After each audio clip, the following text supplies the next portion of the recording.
Okay, We're here. we're here. Happy Thursday. Hi, everyone. Um, I may look a little different.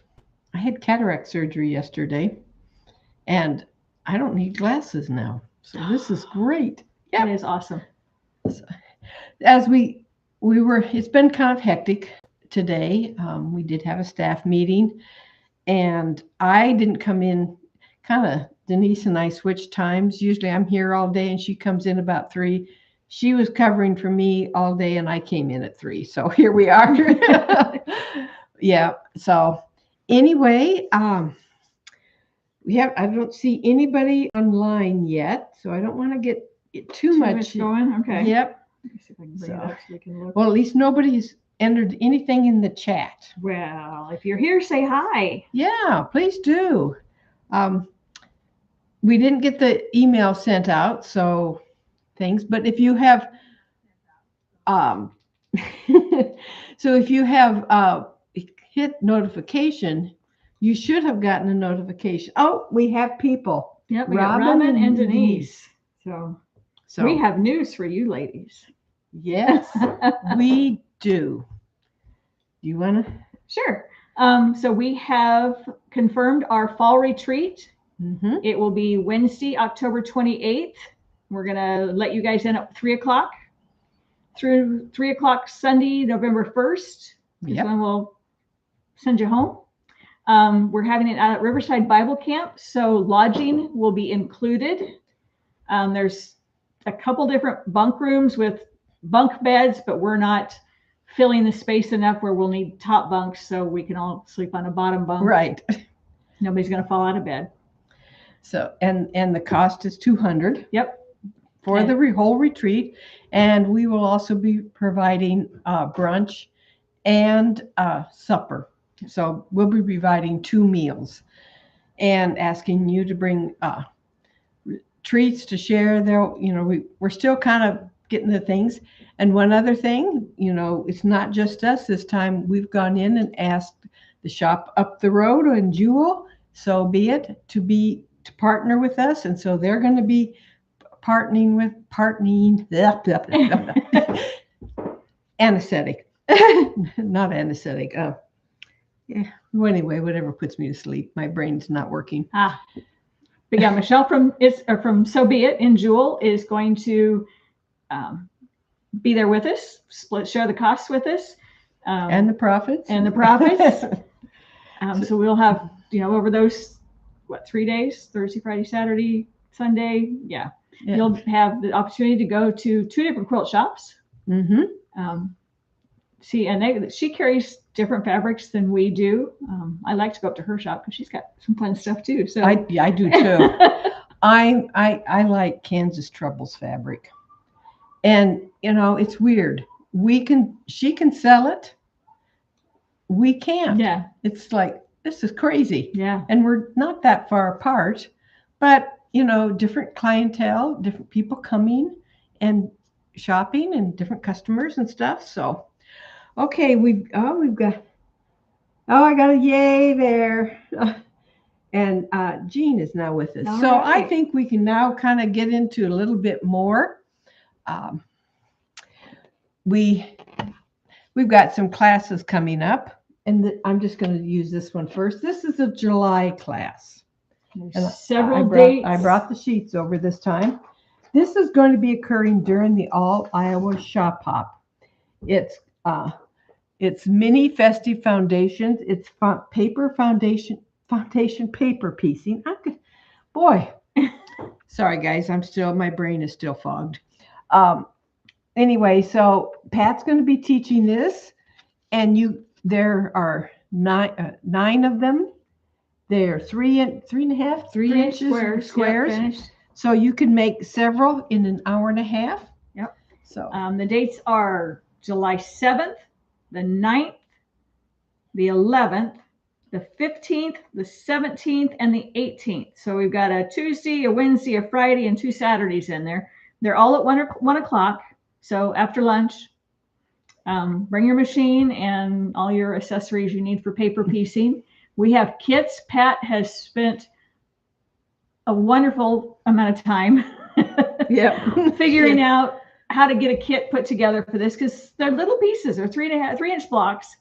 And she got out graph paper and took home fat quarters and laid stuff out. So we have kits here. She cut out her kit for the shop sample, and she cut up several kits and brought stuff back. And I had kept the other half of the fat quarters that we'd cut originally for her. And so I think we have 11 kits in the system currently, and I have enough to make several more. I just didn't make any more Tuesday when I was here.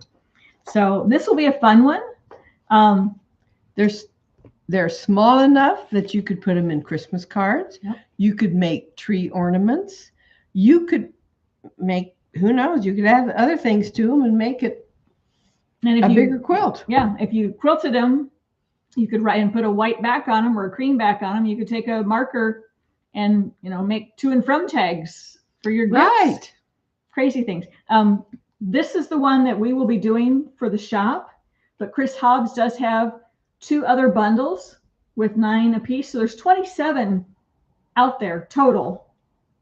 And they're all Christmas themed, or this one's got a little square and a square and a star-ish one there. I think each group has a star or a block that could be Christmassy.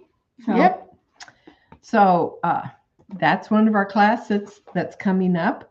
We do have a class in June, and that is Stellar Translucence. It's another paper piecing, another Chris Hobbs designs.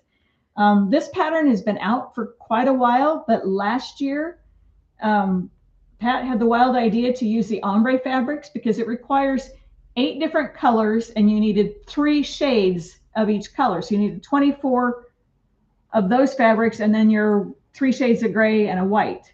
And Pat's like, well, if we use the ombre, you only need 8 colors, and you can get all of your colored pieces out of it. So this store sample is the ombre fabric. Yep.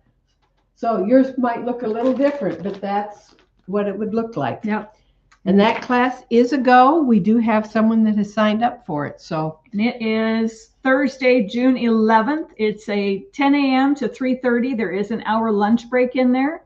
You're welcome to bring us something to eat. We do have a microwave. We do not have a refrigerator currently, so you'll need an ice pack if you need that. We have a couple restaurants here in town. There's a Allie's Pizza, just a couple doors. It's not open during the day. Yes, it is. It's open from 11 to 1. It's not open on Saturdays during the noon hour. Was it? Well, yeah. Okay. Yeah. So it was a Saturday that I was here, and I went there to get something, and it was closed, and I was quite disappointed. But it is open during the week from like 11 to 1, and then they're open again at 4. But anyway. So just, we'll have to make sure to check its hours. But it's good pizza, and you can get a little personal pan pizza. $5, less than $6 for a little personal pan pizza, and it's good pizza. It is good. And they've got sandwiches as well. So, and we have several other little restaurants here in town. So that one should be a fun one. Did you take that one the same time I did? Yes. Okay. Yeah. And then I tried to work on it, and my brain needs to settle in and figure out what I've done and where I'm going. But Pat's a great teacher. She is. She's excellent. So that should be a fun class. Yep. Okay, we've got the All Iowa Shop Hop that's going to be starting June 1st. Yep.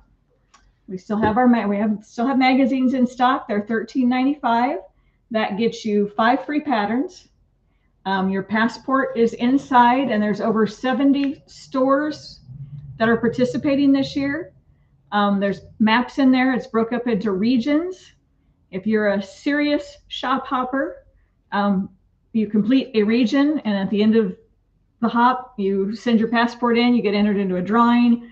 If you complete the entire state, you send it in, and you get a bigger drawing, bigger prizes. That's right. So come get your magazine and map out your most gas efficient route. And if you want, you can include our little mini foundation paper piecing class in as your shop hopping. Yes. So just kind of pack your bag, pack your machine. Yep. Plan your day. Go shop hop. Go have lunch. Come see us. Yep. Then on your way. Yep. So, And with that, we have our shop sample. Yes. So Darla picked out, it's a Villa Rosa pattern called Beach Walk, and the card is really kind of dark and drab and gray and kind of ugly. Yeah, not the prettiest, but it worked great for the panel and the fabrics that we have. So this is our sample for using the Shop Hop. All I have was Shop Hop fabrics. I did have to buy extra of this one because it's directional, and I wanted so that it's all going this back and forth. So none of the horses and cows and critters and Farmer Joe and whatever, they're not upside down. So. Yep. Awesome. So there's other colors, you know, I chose these, but we have several different colors of the kind of the corn looking, I think it's corn looking pattern. I used the blue and the yellow. And we've got red and green as well. So you could do a variety of options there. So that's what we have here. If you wanted to make this, I need to figure out how much extra of the blue and white, the directional fabric that I bought. I had figured it out so that when I cut it, I would have enough. Okay. And so we'll have those notes when she gets them figured out. We'll have those notes. It's in our computer because I bought it, so I know how much I. All right. Okay. So if you want that kit, give us a holler. We've got a couple of these in stock. I've got more on order. So we aren't going to actually make kits, but if you want a kit, I will get one done up in the system and you can order it, or you can come in and say, I want a kit for that, and we can cut it. It's not really time consuming to cut that one. The panels are already cut. And so that just leaves four fabrics. Four fabrics that we have to cut. So it doesn't take long. So all right. That's the All Iowa Shop Hop. Okay, we have new fabric that came in. Catching up on our notes. I'm just looking. Denise wants to know if we have a beginning class for the star. Are you talking about the Stiller Translucents? Because I think that one is marked as an intermediate. Pat, correct me if I'm wrong. We did offer a beginning paper piecing class, and if there's enough interest, we could probably throw another one out there. The beginning one was Whirl, which was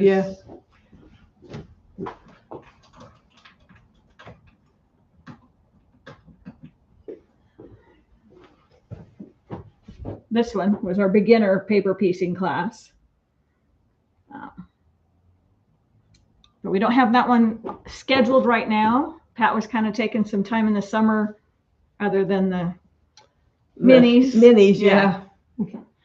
But yeah, I did that one, and I'm doing the next one. I'm doing Curious Cats. Okay.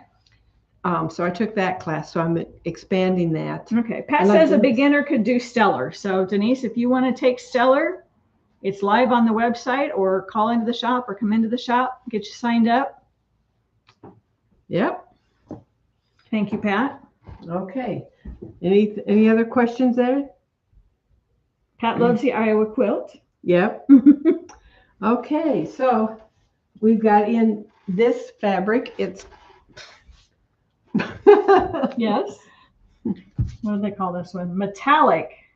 Dwayne says it looks like the silver that you put on your ironing boards. It does. It kind of does, but it's got just a really cool shimmer to it. We had a whole pearlescence line a while back, and I don't even know who that one was from.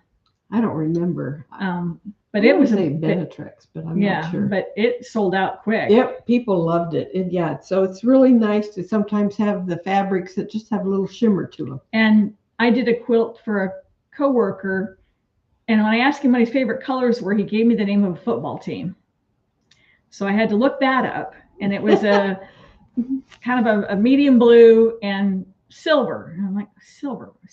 So I ended up ordering, I found somebody that had this or something very similar to this and ordered it. I'm like, that's really kind of cool. I kind of like that. So I will be buying some of this one. Yeah. Okay. This one is I believe Dan Morris. Yep, that's a Dan Morris. Isn't that a beautiful blue? And it's dark blues. Is that a black note, or it's just a very dark navy, light blues, kind of teals? It's just, I hope it shows up better on your computer screens than it is on mine, but it's beautiful. It is pretty. I fell in love with that. It is a Dan Morris design. Yep. You want me to handle those? Yes. Okay. Then we got in 2 wide backs. We got in this creamy tan colored one with circly dots. A good basic. Yep. And then we got in a dark Kelly green, dark green, I don't know. Kelly green, I would call it. Same. Oh, we got flies. Same pattern, different color. And we may have more of this coming in different colors over the next several months. I would have to look at our orders.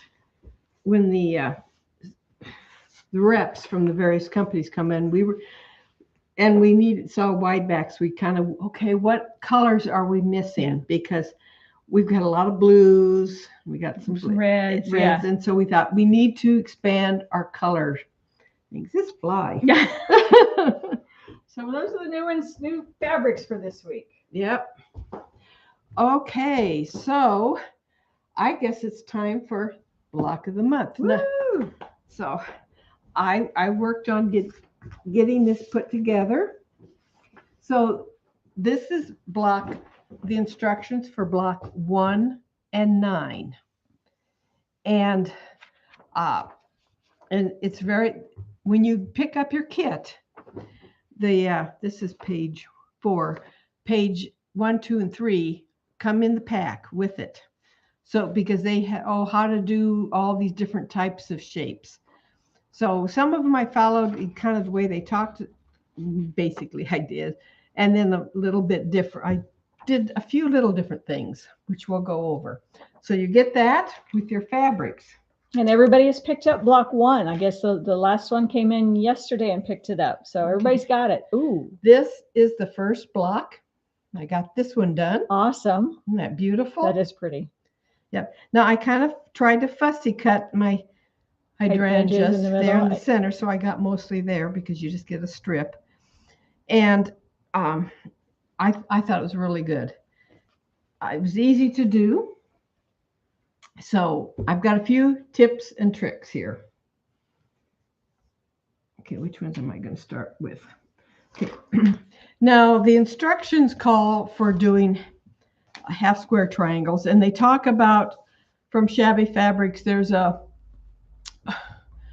book that you can buy that you can make 8 of these little half square triangles at the same time. So Denise went in and found a free sample, and let me see, I have that.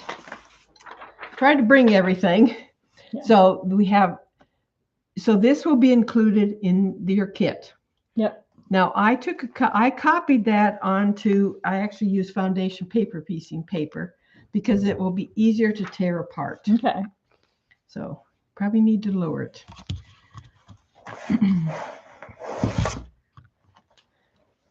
So it tells you the dotted lines are where you sew. So first I cut down my paper and I just did a 1/4 inch all the way around, knowing that I was going to cut it down. So then what I did, I just kind of went around and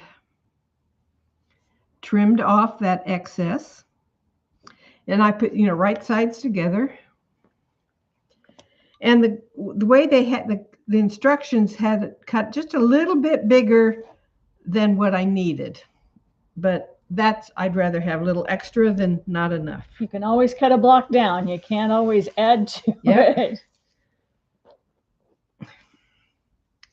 Probably doing it on too much soft stuff here. Oh, there you go. So I'll just trim all the way around on that line. On the solid lines. Remember, I sewed on the dotted lines, and I'm cutting on the solid lines. Which, if you paper piece, that's really backwards. But Just follow your instructions on Yep. your sheet and you will be fine. And you also know what you're kind of going for, so that helps.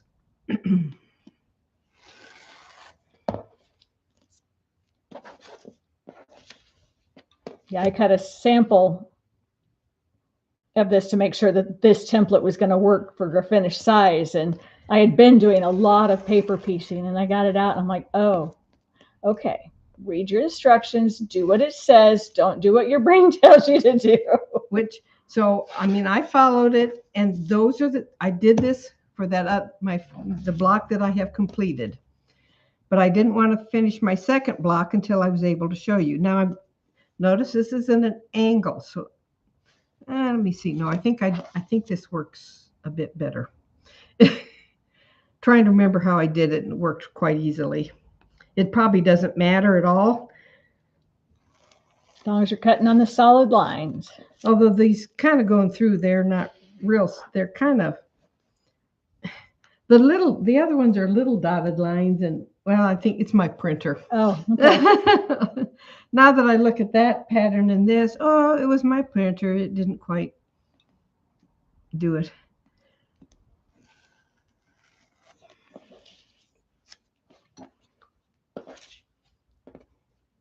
Now, I'm not going to spend time and do all of these because I can do them at home, but I wanted to show you how to do it.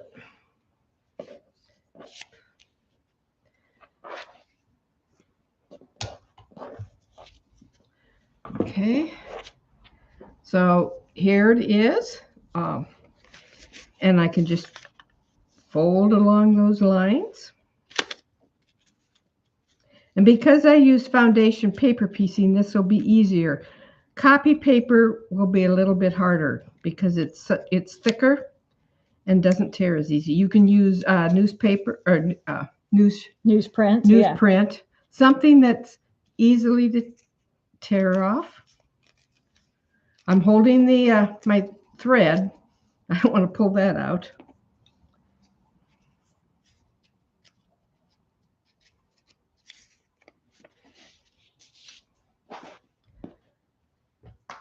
Using my handy dandy thing with my starch.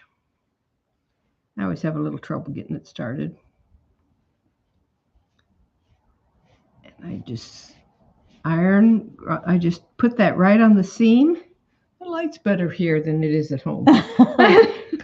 All right. And you iron towards the dark.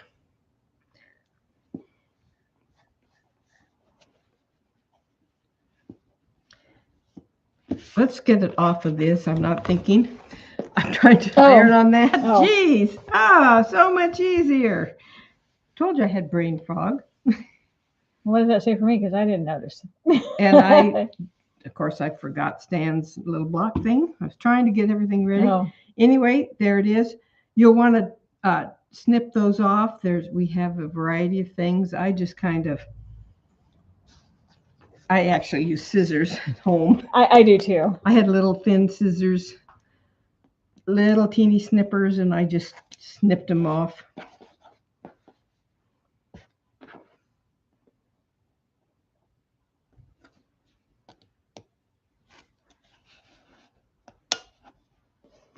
So that's one of your 16 half square triangles. Yep.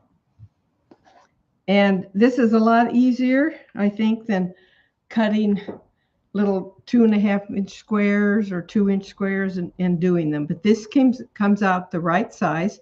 The instructions do say how to do it the other way, but this one, so there you have it, how to do that. Now, let me see, I don't think I need the iron anymore. Okay. Probably could use it, but I'm going to turn it off before I burn myself. Okay. The next thing is the flying geese. Now, I did the heart method. So I had one piece that was 6.5, I think it says, and then did the whites on one end and on the other end, and then cut between them. Okay. And then the next step after you see, now this looks like a heart, doesn't it? Aw. So then I sewed another piece, right sides together, and I use this little tool to help me. I just line it up there and there. Oh, because that one's a 1/2 inch wide, so that gives you your seam allowance. So I drew it on both sides, and then I just sew on the lines. Okay. Then, and you really don't need to measure it, but I'm going to just to show you how to do this. You can mainly kind of cut point to point. Oh, I do need the iron again. Just remembered. So heat the iron back up. Hopefully it didn't cool down too quickly. I doubt it. It hasn't been off that long. No. Okay, so I did that now. So now I need to iron it again. I'm going to use my handy dandy little dispenser of starch. I love that thing. I do that when I paper piece. I do that when I do piece too. blocks. I'm thinking about maybe I should buy another one. Yep, I actually have two also. So, yeah, I take that away this time. There you go. You kind of set the seam, the stitching, and then you press towards the white this time.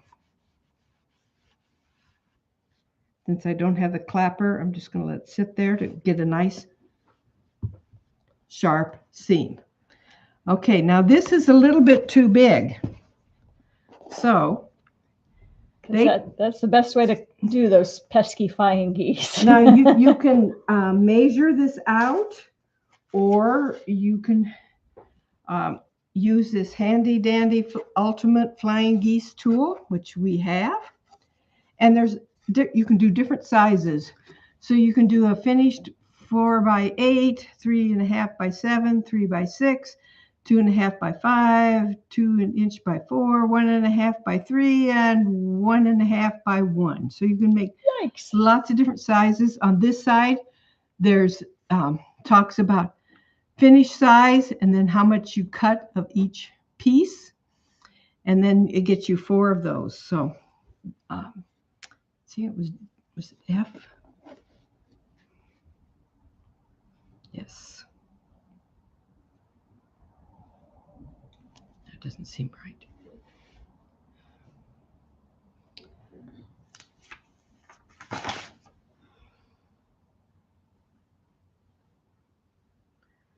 D rectangle. I think. What size? No. Can you grab me the instruction? Yeah. Oh, yeah. I did on the other one, the flying geese that I made for the all Iowa Shop Hop fabric. I used this too to test to make sure that it worked beautifully. I loved it. But right now I can't remember the finished size of my block here. So it's St. No, that's Cuss Cradle, so that's your flying geese. Okay.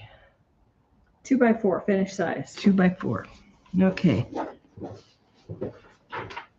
It wasn't C, was it?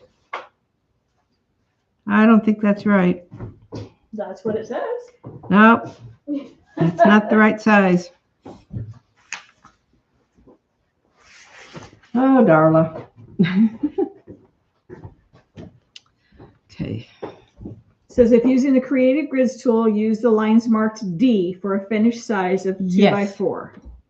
Okay. There we go. That gets you. That looks much better. Oh, it does say 2 by. Oh, geez. Okay. That is much better. I knew I didn't cut that much off. Okay. Yeah, you kind of forget this stuff. I mean, so you're following the instructions very carefully. So there's a D. I don't know if you can see it. A D right there, and it has angles. So you put it there. line that up with the D and the little angles there on it. Okay. This, and it says at the top of this was trim 1. So trim there.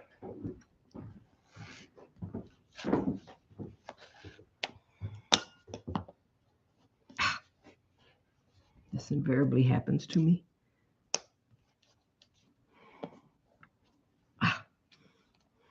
Someday we'll remember to put a new blade in there before we do demos. Someday. Someday. It's not today. Not though. today. Okay. So there. Now I flip my flying geese going the other direction, and it says trim 2 over here. So I turn this around. I find the D, line it up,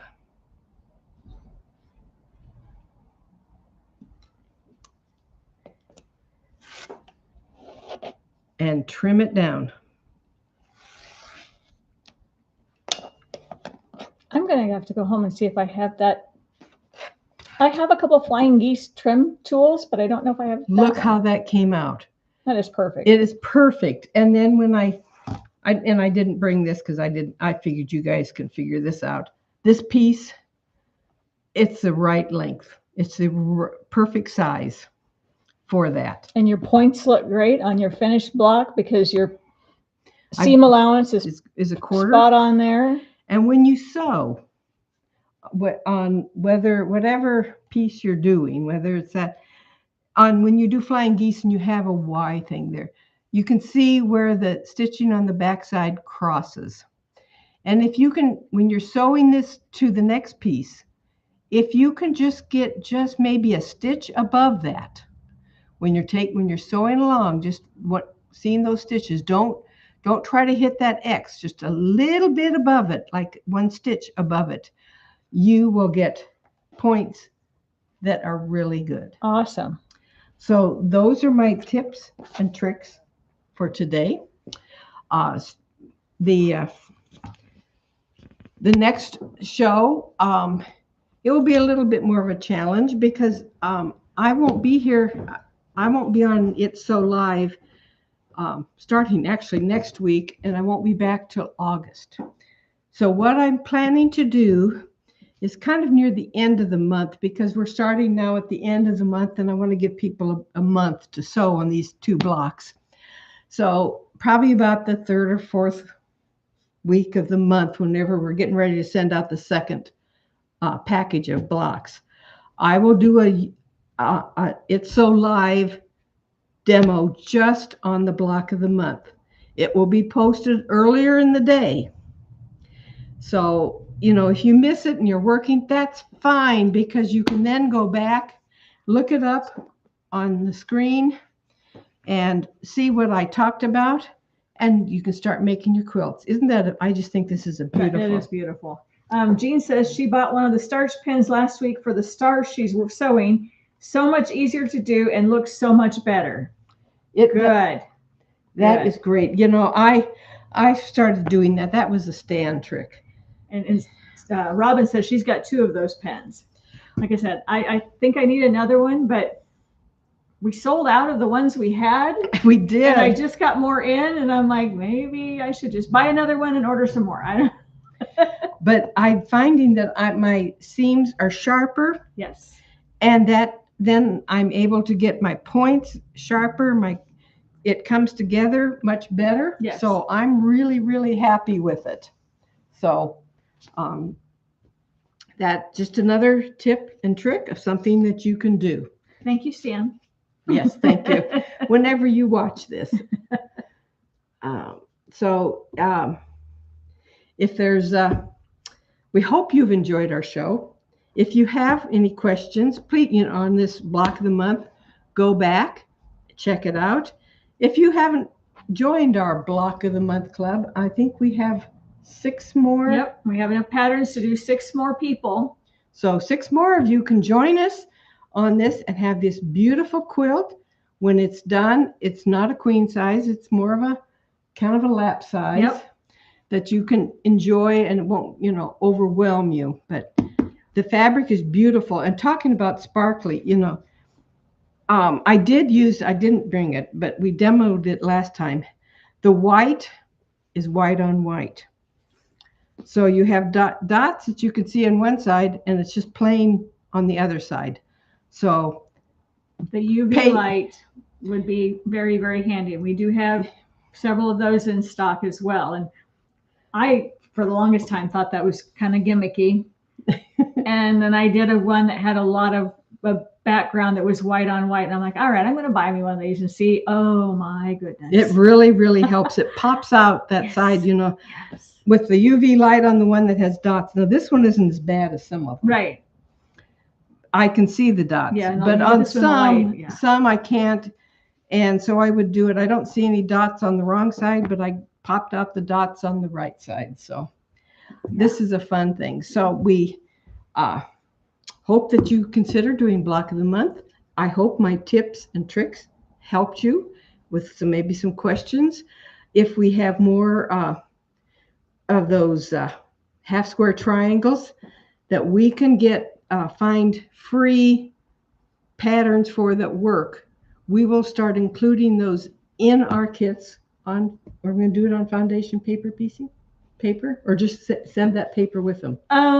We have shop paper, so I can do it on the next ones will be on foundation paper. Robin says, are we going to demo a unit each week? Not each week, Nope. Each month. Once a month. I can't get that sewed, that many we don't sew that quickly. I have a lot of other things. I got this done, I think, before I had my surgery. I finished the Iowa quilt today. Oh, wow. I was putting on I had already got all the geese made, and I had the others are just strips borders around the panel. So today I had to put the third border on, and fortunately I had all my geese sewn and they were all ready to go before my surgery. But yeah, that's what I worked on today, so that I would have that to show for it. Oh, okay. Not a block. No, I'm going to do these as a block. When I do my tips and tricks, it will all be on a block. I won't have time to do each little section, because I make one to show, and then I figure out, okay, what works and what doesn't. Right. So okay, collect all your pieces. Yeah, I don't want to lose those. Okay, stop in if you have questions. Sign up for our minis. If you want to get into foundation paper piecing. It's fun. Denise is really into it, and Pat's really into it. I'm just getting into it. So it's fun. You can get really sharp points, and it's a really good thing. And in a way, this was almost like paper piecing, what I did here. So, yeah. Okay, we will see you. I will not see you next week. No, Steph, I think, will be here with me next week. So you'll have to tune in next week to see Stephanie. Yeah, that will be great. So take care. Sew a lot. Stay warm. It's May and it's freezing. Yeah. Freezing. It's supposed to be warm again this weekend. We'll see if it really happens. Yep. So take care, ladies and gentlemen that might be out there, and we will see you. Bye-bye. Bye-bye.